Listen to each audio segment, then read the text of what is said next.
La Lliga arriba a l'última jornada amb la màxima emoció i moltes incògnites per resoldre.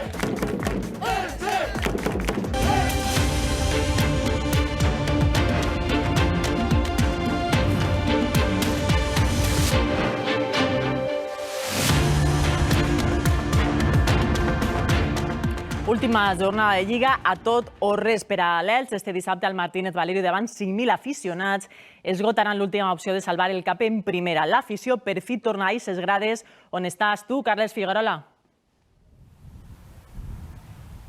Bona vesprada. En tot l'anell inferior del Martínez Valero estaran repartits els 5.000 aficionats que podran veure el partit més important de la temporada de l'Elx en què es juga la permanència.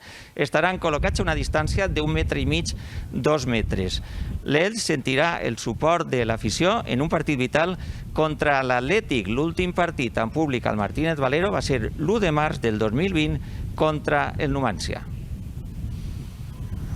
Mentre l'equip assajava per a la gran final de dissabte, les grades estaven buides. Contra l'Athletic Club la cosa serà distinta. Els d'Escribà notaran l'alè de la seva afició. 90 minutos para terminar este año lindo pero difícil para nosotros. Ojalá que sea de la mejor manera, consiguiendo una victoria y pudiendo terminar donde merecemos estar. De moment, Mojica continua recuperant-se a banda i serà dubte fins a l'últim moment.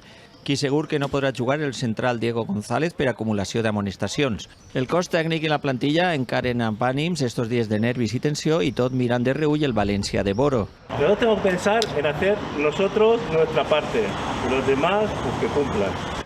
Clar que el president té molt clar que al València no li falten motivacions per a guanyar l'Oscar. Solo con lo que ganan en clasificación. Y después, escúchame, cada día que viene no es lo mismo irse allá a pasar frío que venir aquí. Tener fe, tener fe.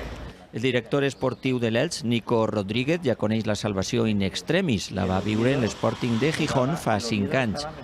L'al·licient de la presència de públic serà un factor extra de motivació perquè l'Elx faça els deures i continue en primera.